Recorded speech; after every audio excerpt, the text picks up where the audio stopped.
one-on-one conversation.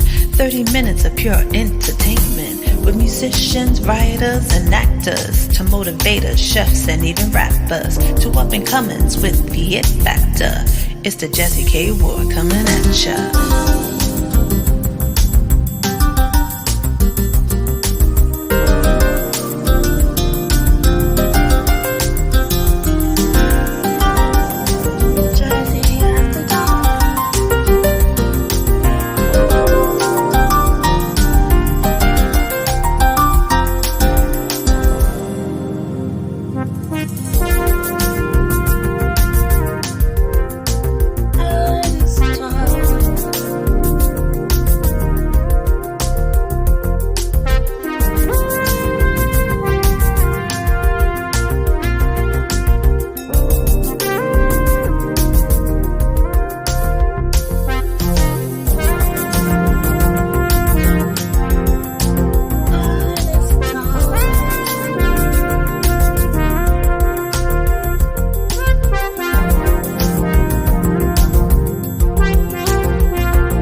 Have fun, some smiles, a few laughs.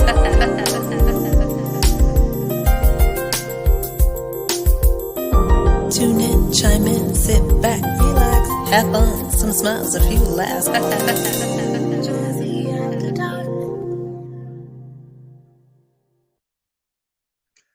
Hi, everyone. Happy Thursday, and welcome to Artist Talk.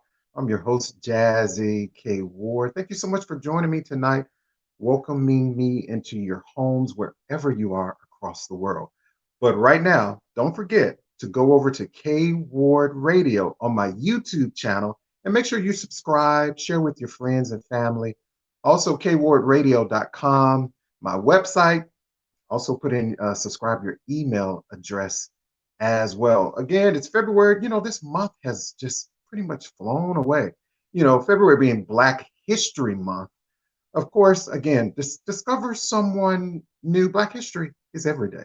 Go to a museum. I know we're in a pandemic, but make sure you wear your mask as well. Thank you for all of those who have supported and purchased your K Ward Radio mask. I thank you so much. Again, hi, my friend Brendan Rothwell, guitarist in Canada. Waving to you. My next guest, guitarist, composer, international, right? Ken Navarro. You know, Ken has created his 25th album, right? So he has a catalog of much musical depth and scope with numerous top 5 hits at a national radio all along the way, across the radio waves. I'm super excited to have this conversation with my Ken Navarro. So we want to share a lot of love, and we want to welcome him to Artist Talk tonight. Let's bring him in. Hey, Jazzy, how you doing tonight?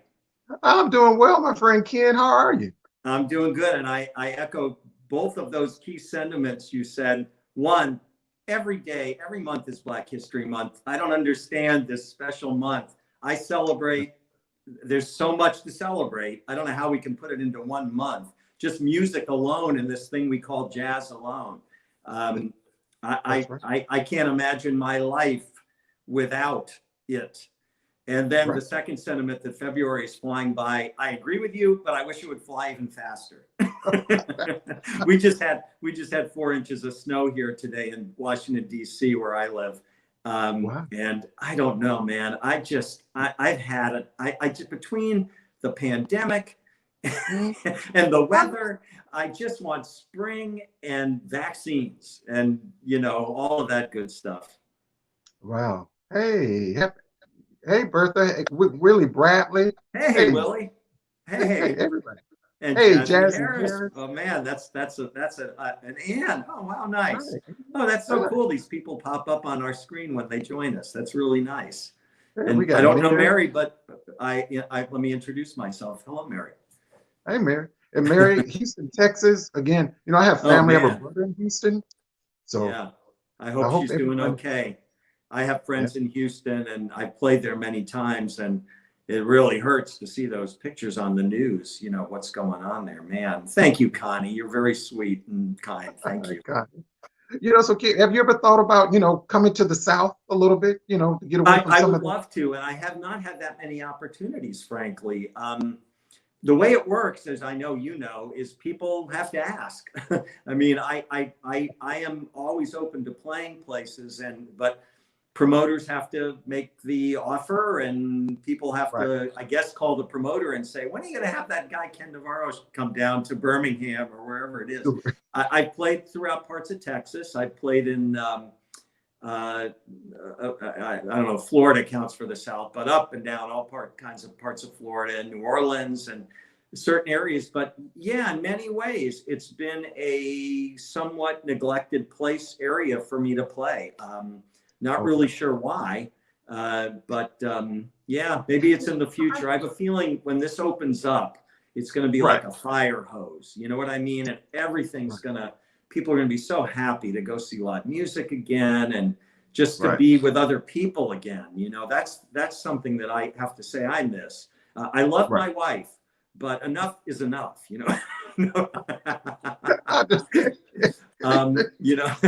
we now we share the same office, which is real tricky because she works at home now. And, she's on Zoom calls all day long. I've got headphones on all day long. I'm working really hard on this next album, which will be my 26th. As you know, I just released a single, Summer Smiles, which will be part of the album when it comes out in the summer. But I'm hard at work on the other 10 songs. And so we're coexisting just fine. But it'll be nice to introduce other people into my life again. It's been interesting recording musicians this way too, because everybody's been working virtually. So that's different too. I know you've become an expert at it, which we've all had to become a lot better at it. Right. So, I'm just my full-time job, I'm grateful that I'm able to have the opportunity to telework from home, doing full-time work and then doing radio work. Oh man, you're working two jobs. Yeah. Right. I understand. Right. And I tell people a lot of times, if you're not a person that can adapt to change well, you will be lost. Yeah. Yeah. And I think a lot of these changes, we'll see how many things go back to normal exactly.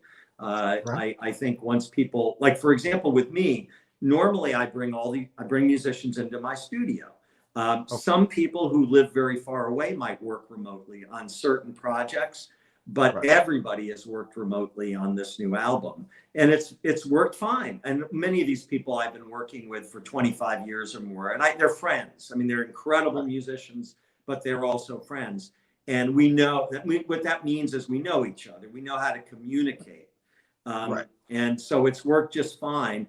In fact, I just released a podcast with 3 of those musicians discussing how they recorded Summer Smiles with me, working virtually, with me producing them, but not in the same room, So but one cool thing is I've been able to use some musicians who I might not normally be able to use. For example, Eric Marienthal, the saxophonist, I have a big feature for him on one of the new 11 songs, and he did it all in his studio in Los Angeles. And that would have been a kind of impossible thing to do right now any other way, but it worked perfect, But just to give you an idea, Eric recorded his part in LA. The drummer, who's this virtuoso drummer from Nashville, recorded his part in Nashville. And then the bass player, a guy named Jim Kamek, who has been with Ahmad Jamal for 30 years, an incredible acoustic and electric bass player, but he played acoustic on this. He recorded his part in New York. So it was like that, and of course I'm coordinating all this, and, but it's just different than having somebody right there. And, So Ken, was that an easy adjustment for you? Because how do you feel about technology? Because supposing we didn't have the internet today and this pandemic happened. I don't know. I really don't know. We'd really be in trouble, I think, as hard as it is doing it this way. But I adapted technology when I lived in LA in the 1980s. I was one of the first guys to get a Mac and all the software that you could get, which was compared to what we have now, you know, it was like nothing. But back then it was a thing. And so I've been involved in this way of recording for wow, I don't want to date myself too bad, but about 35 years now. And you know, I'm very good at it. I'm very comfortable with it. I even do some teaching where I work with people, helping them learn how to do it, and consult with some of my friends. Some, I won't mention names, but some very well-known musicians. I've adopted the technology to the business, because when I started releasing my own records in 1990, I started my own record label, which at the time, of course, meant CDs and distribution. And I remember we had a listening line, you know, talk about the internet. Think about 1990. I think you're much younger than me, so you may not quite remember it the way I do, but we had an 800 number that you called to hear samples of our latest release. That was technology. Right. Everything, we thought fax machines were the end of the world. It couldn't get any better than a fax machine. Now my children go, what's a fax? How do you spell that? You know, What's a fax machine? So yeah, but I agree with you. Without the internet, I don't know what we'd be doing. I think a lot more of us would be getting sick, frankly, because I think people would probably have to do what they had to do. And we'd have herd immunity, whether we liked it or not. I have a feeling.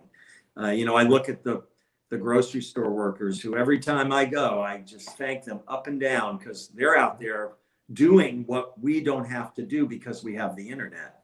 And they're out there risking it every day. You know, same, of course, there's a number of people, not least of which are friends of mine who work as nurses or even doctors. And, you know, they're just out there among everybody. And so, but yeah, it hasn't been too hard for me to adapt because I've been doing it as a musician with technology. You got to adapt. I mean, if you don't, you would have been left behind. And not just the music, but the business part of it too. I look at it and compare everything to that 800 number and go, this is definitely better. You know? That is definitely, this is definitely better than that. So when people complain about streaming and some of those things, musicians, I'm the guy who says, no, trust me, it's much better than shipping 10,000 CDs and everything that goes along with all that stuff. You know, it may be a challenge, but we have no choice but to learn it and deal with it. How about you with your job? What's it been like for you to adapt to working that way? I can say, you know, it's at first, you know, it's been an easy transition. Yeah. You know, especially with the line of work that I work in, which is human rights work. Wow. Yeah. That's... you know, so, you know, virtual, it's probably pretty much a Zoom meeting every day. Right. Exactly. Yeah. You know, me and my director just, you know, talking about work, but you know, it's been an adjustment, but hey, you just go with the punches and you keep on moving. That's right. That's right. And I think that shows our resilience, really, you know, and we'll see what gets left behind and goes back to the way it was and what sticks, because certain things we've all learned, hey, that actually works that way. You know, it actually works. It's more efficient sometimes to have certain meetings by Zoom. I just miss the interaction. It's a little hard to tell sometimes. And of course, with musicians, that kind of back and forth is, if I wasn't friends with most of these people and have a long relationship, for example, the bass player that plays on almost everything on this album is a guy named Gary Granger. He's part of the Granger brothers. Greg and Gary are the rhythm section for Acoustic Alchemy, and they're like just unbelievable players. But I've known Gary. I mean, Gary and his wife come over to dinner. I mean, we're friends, you know. So we know how to relate to each other, you know. So, but without that, I think it'd be pretty tough. It'd be pretty tough. Well, hey everyone, again, welcome to the show, everyone. I'm Jazzie K. Ward. My special guest is international recording artist, guitarist, composer Ken NAVARRO is my special guest. And again, I welcome everyone to tonight's show. So what we're going to do, we're going to take a short break and we're going to have more conversation with Ken Navarro right here on Artist Talk. Okay, sounds good. Okay.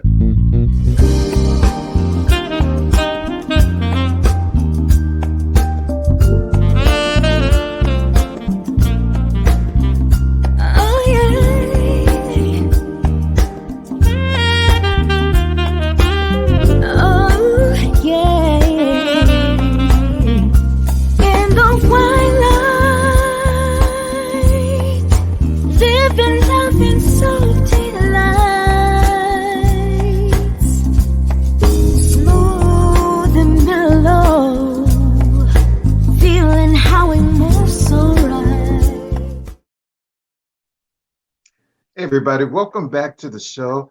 I'm talking with my friend Ken Navarro, which I'm so excited to sit here and have this up close and personal conversation with him. And I tell you this, Ken, you know, with the pandemic and all of this going on, how I take care of me, mind, body, and soul. All I have to do is put on a Ken Navarro album.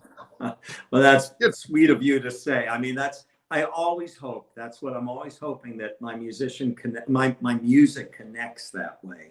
I was just talking to the keyboardist who's on a lot of this record, Jay Rowe. I don't know if you're familiar with Jay. Yeah. Plays with a lot, Marion Meadows, all kinds of people.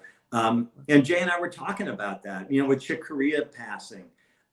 That's somebody that for my generation and yours too, was just a real icon and him and Herbie Hancock were it for a while for me. And they changed the course of music, jazz, not just jazz, but music several times in their careers. But we were talking about how at one time we aspired to play at those technical levels. But at some point we both realized that groove and melody and connection, from a soulful connection, were more important to us. And we both were sort of saying, aren't we lucky we discovered that at a fairly young age? So for me, the reward is when music touches somebody in that way. And I used to be kind of like funny a little bit about it. Like if somebody would say, oh, your music's so relaxing, I'd think, well, it's not easy listening. I mean, I'm all over the map, as anybody who really knows my music knows. But I've learned to say, you know what, boy, the things in my life that are relaxing, I can count on one hand. So if I'm contributing to some of those on someone's hand in any way, that's a positive thing, not a negative thing. So I've learned that all of that is good. Yeah. So Ken, what we're going to do now, and everyone watching, we're going to check out one of your performances that we're going to feature right here on the show. I'm Jazzie K. Ward, and let's check out composer, guitarist Ken Navarro.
Wow, Ken, what a beautiful song. I mean, it makes you smile.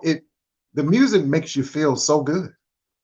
That's great. I not quite sure where that came from, in terms of like when I was writing it. Mhm. As usual for me, I don't always know. I'm so in the moment with it that I don't always know when I have something, if you know what I mean. It's like, Right. and it became apparent to me around the time that I started adding just to back up a little bit, what I do with a song like that is I write it and I make a full demo of it, meaning I play everything. And then I start bringing in the real players, the guys, my people, and this initially had my bass part, my keyboard parts, my drum parts, my horn parts, Okay. and then one by one I replaced them. And it wasn't until I started bringing the players in, I went, I think this is like maybe a special song. Right. I'm not sure if the players just breathe a certain third dimension into it, Right. but something happened, and it started to dawn on me. I think I started to step back from it a little bit. Okay. Sometimes when you're writing it and you're working on it, and you're involved with the studio and the technology, you're busy trying to make it all happen. And when you're producing other people, you're more able to step back and go, wow, listen to that great bass part Gary's coming up with, and like that. I'll tell you one thing. I don't know if everybody caught that little thing at the end of the song, whoop whoop woo on the bass. I heard Um, that. yeah, that was a moment that Gary and I were trying to come up with, that little moment there at the end. And we were texting back and forth, and he'd send me things, it's not quite right. And then finally, Gary picked up the phone, just to show you how we both said, what are we doing here? Let's just talk to each other. We talked to each other, and within 2 minutes, he was like, oh, that's what you want. Oh, okay. Right. Boom. And he played it. And I didn't sing that to him. I gave him an idea. And then Oh, wow. Gary's genius, he just came up with the Gary version of it, which was 10 times better than anything I could have come up with. So, I can't stress enough how important it is to work with other musicians Right. who get what you're doing, and are willing to give their part of their soul to your creation. Right. Not every musician is like that. Some people kind of hold back. I don't know how to hold back, frankly. But and neither do the people I work with. So that's a good example of how this technology in some ways only goes so far. And then we can't be in the same room, but at least we could talk in real time. And that's what made it work. Collaboration, exactly. That's exactly what it is. It's delicate stuff. Because I was going to ask you, Ken, what's your creative process like when you're going into an album? And I Yeah. know your album Into the Light, which Hmm. came out last year, Hmm. February of 2020. I Right. mean, when I first heard, I'm gonna tell you this, Ken. When you sent me When We Dance, Yep. I literally just passed out. That's so That nice to hear. Again, that another one that I didn't realize that it would connect quite that way. In fact, I thought, yeah, I won't even tell you what I thought. It doesn't matter what I think, because I'm too inside it. But I saw that reaction. I understood that it was connecting right away. It's the same way with Summer Smiles. I can tell that I oh can just, yeah. that's where social media is great. I'm sure you felt the same way. You get Mhm. reactions that you get in real time, that in mass sometimes, and this is something's here. But yeah, that's great to hear, Jazzy. Thank you for sharing that with I me. want to share Well, you my a quick my little story process with is basically when I start with a record, I start with nothing. I do not write a bunch of songs and save them up. At the end of Into the Light, I had no new music. And so when I started this new album, much like Into the Light or any of the other albums, I start by writing. I go into a room every day, and I've used this analogy maybe before, but I would compare it to taking two pieces of wood and rubbing to get them together to try to get a spark. It feels about as difficult at first as that. So I go in there for 8 hours. I go, this is your job. This is what you're supposed to be doing. It doesn't matter whether you're having fun. It's about right. getting a spark. And then as a week goes by, it starts to happen. And then another week goes by. And finally, by week 6 or 7, the music's just flying out of me. You know, I've lit the fire, and now I'm just throwing wood on it, and it's great. And that's the process. And I typically will then write however many songs. I very rarely write something that doesn't end up on the album. Sometimes I do. There was a song on Into the Light that I ended up discarding and writing something to replace it. But that's kind of unusual. With this new album, every single thing I wrote will be on the record. And then I make these very complete demos. Again, because technology allows me to. And then I begin the process of replacing many, not all, but many of my parts with my favorite musicians. And then I take it all, which is the place I'm at now, and I spend usually a month to 6 weeks mixing it, painstaking. I know every triangle, every note Gary played, by the time I'm done, I know that record inside out, because I want everything to be represented, all that hard work and all that creativity that went into it on my part, as well as the musicians. I want the listener to be able to hear that without any problem. So to me, that's where mixing is really important. And then finally, it's ready to go to the manufacturing place and go to Spotify and iTunes and all of that, all those many things, which of course I handle all of that too. I'm kind of definitely a DIY guy for sure when it comes to the business too. And in a way, it's what's worked for me, because I don't have a record company saying, we don't like that one. We like that one. Do more of that. I'm my own editor. And it's worked really well for me. And I was with another record label for a couple albums, and it didn't feel right. It didn't feel like a good fit. And I didn't feel like, I think people like those 2 records just fine, but I didn't feel like I was at my creative, my most free, put it that way. I don't want to criticize anybody, because, that's just how it is when you work with somebody overseeing your work. We gain from that. I'm sure in your job, you gain benefits from it too. And I certainly go to some of my, best collaborators for their input at certain stages. Like, what do you think of this mix? Or what do you think of where I have the drums? And sometimes it's much more specific. What do you think of where the kick drum is? Do you think that snare drum sound could be a little brighter? We get into the weeds for sure. And that's basically the process. Right. Yeah. So I thought you brought up some very important things. Artists versus being on a major label, or you have indie recording artists. Mm-hmm. Also to point out rather the importance of educating yourself on this business, because you see so many artists. One minute they're very talented, gifted, mm-hmm. and you wonder well, what happened? Right. And you don't realize that the amount of money and time goes into an independent artist, even getting your music heard. That's right. And I think that sometimes it puts your ego on the line. I'll be very honest with you. Right now with Summer Smiles, radio, as probably better than most people, is just so full of new releases right now. And even though I've been doing this for 30 years, I'm having to accept the fact that I have to wait in line to some extent. Doesn't make me happy, but I've learned that you've got to put your ego to the side when you put on that hat, that business hat. You have to accept that everybody's got their job to do too.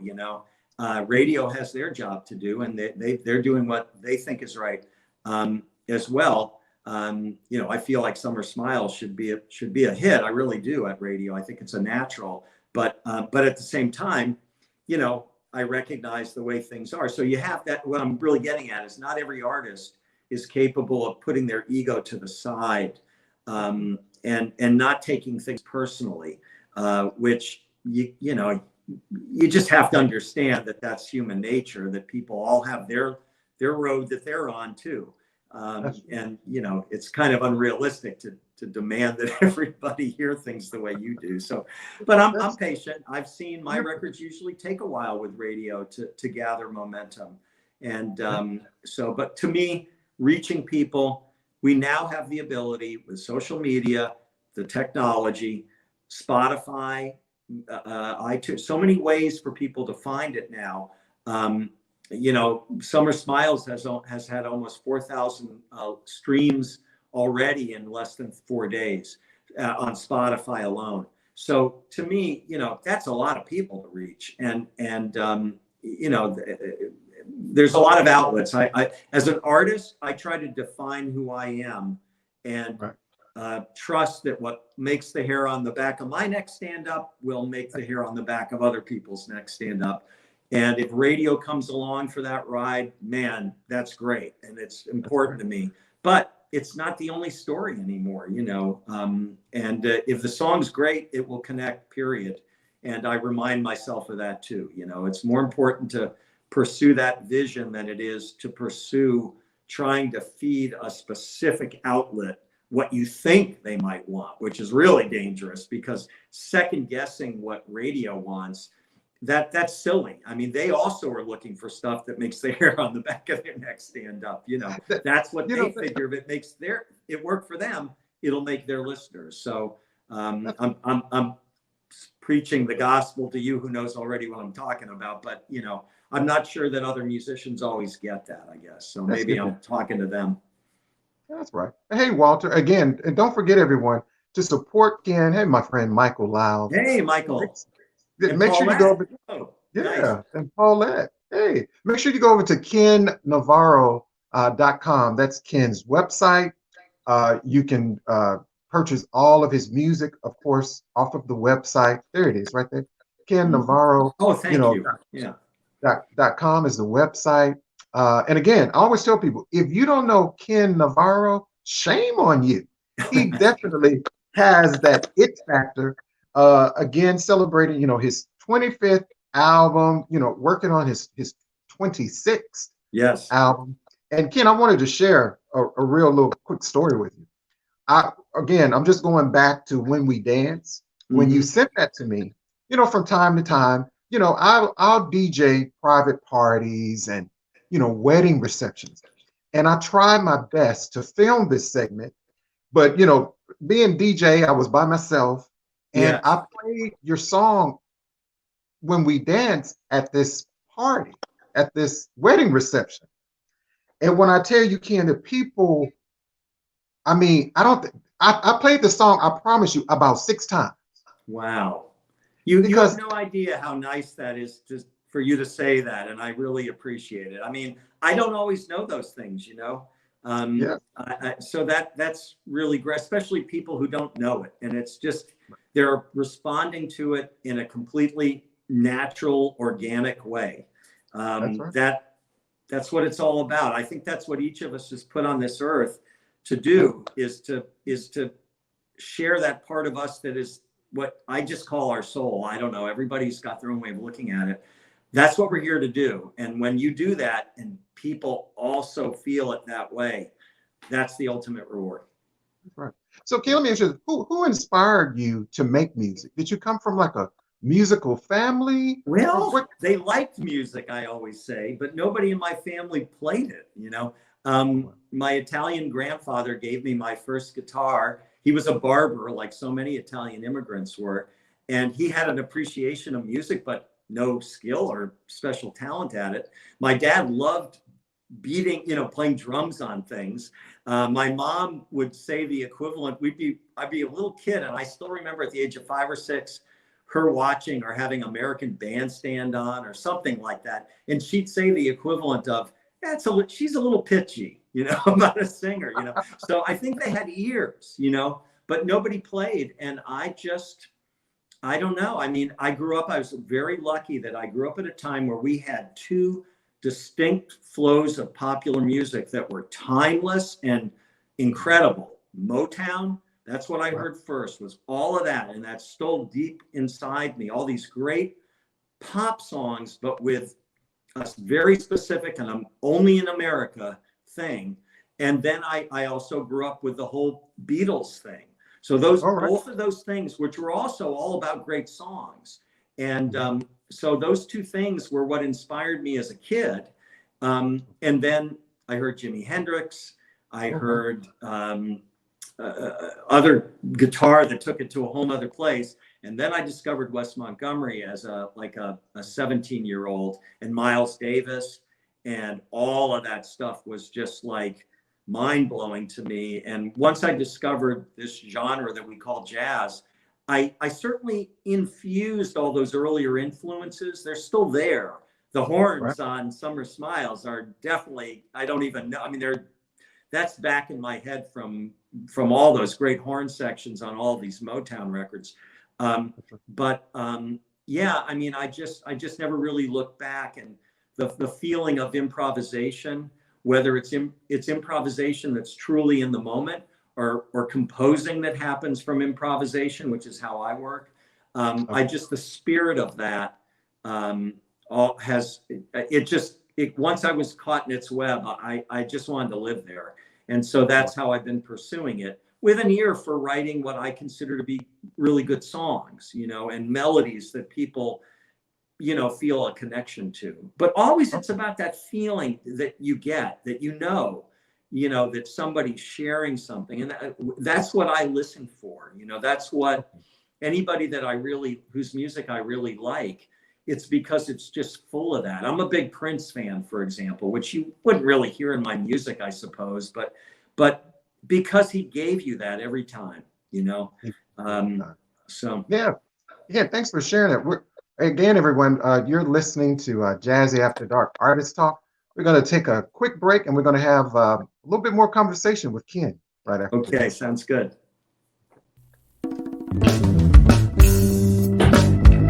I know you're tired. Love has got you down. I know you tried to keep love around. I know you're scared to open up your heart, but I'm prepared. You can let down your guard. I know you see your future in my eyes. I know you feel this fire deep inside. I know you want to take the chance.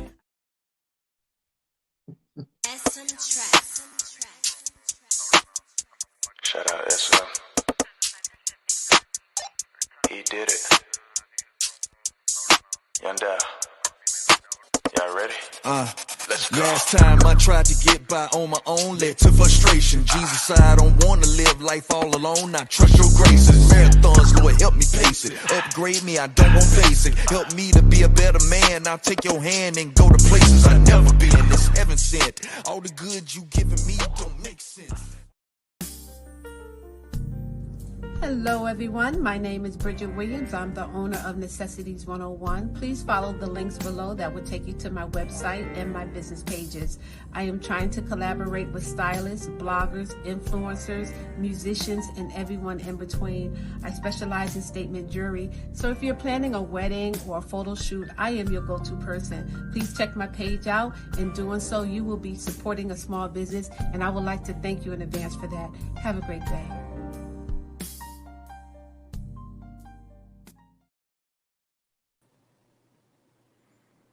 Hey, everybody. Welcome back to the show, Artist Talk. I'm talking with my friend, guitars and composer Ken Navarro.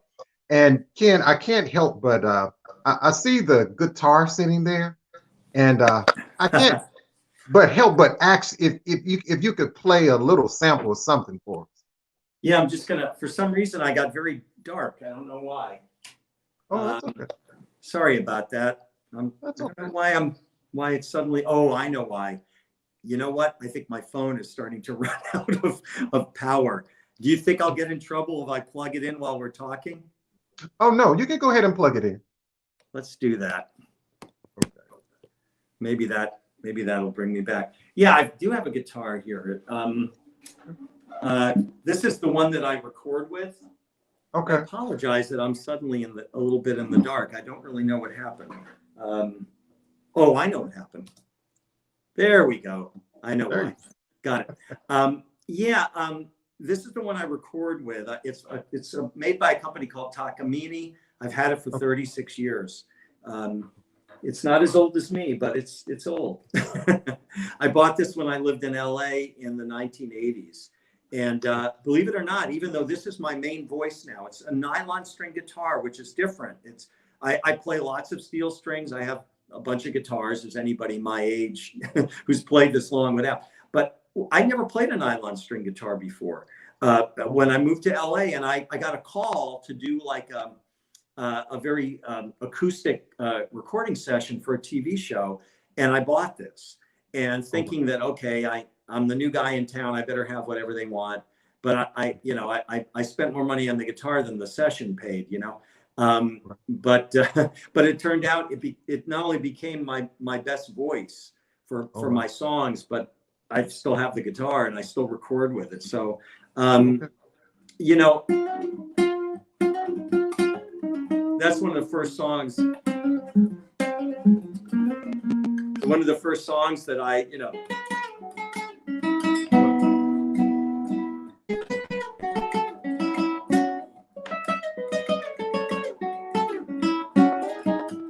Sorry, I think it's a little out of tune. There we go.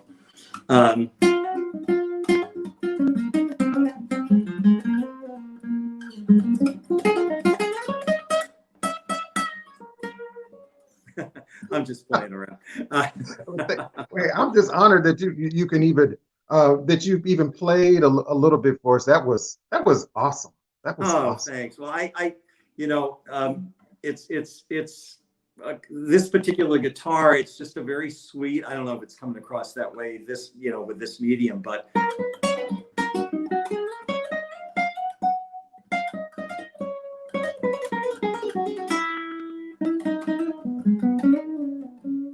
It's just it sings, you know, and somehow I found that way of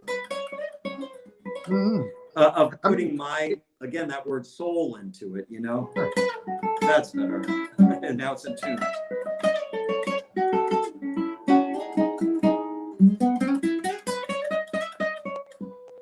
Anyway, a little taste of playing. So much for the taste, Ken. All you need is a Ken Navarro CD, a glass of wine or water, whatever you like, and just chill on the patio.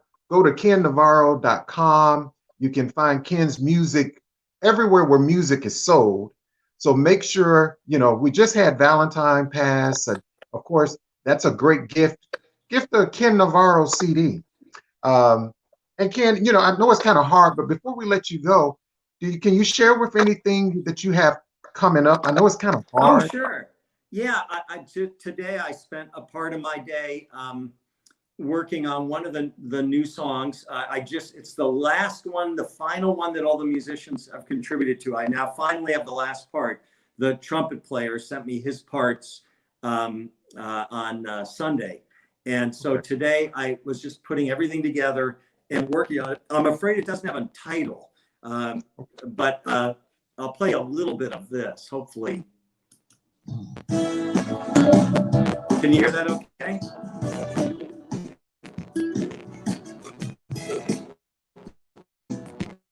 I like the New Orleans sort of group.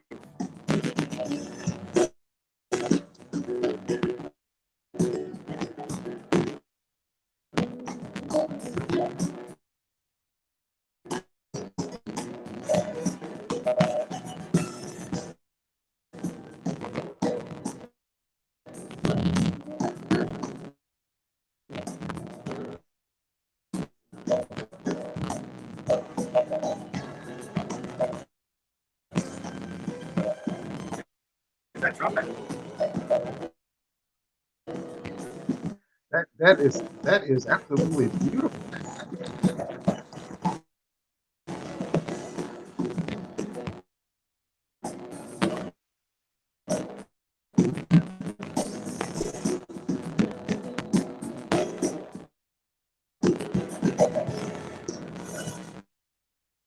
Anyway, that's a little bit of one of the new songs that I'm working on. Well, thank you so much. And Ken, before you go, what's the best advice that about life or even about this music industry that you could share with us? I'm sorry, Jazzy. Say that one Okay. more time. Can you hear me For some now? Is reason, that you're better? breaking up. I just couldn't quite hear you. What's the best advice that you can share with us about the industry or anyone that's looking to go into this business? Best advice, right? About for musicians, somebody to get into this.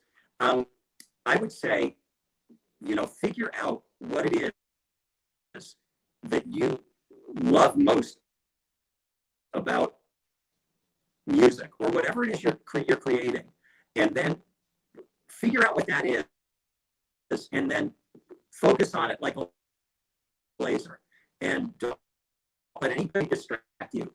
Know that you're probably going to.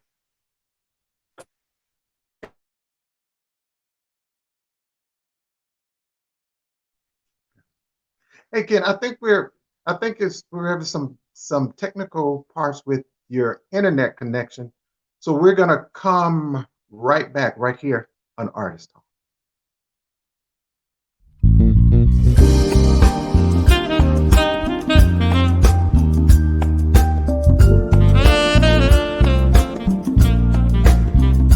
Oh yeah.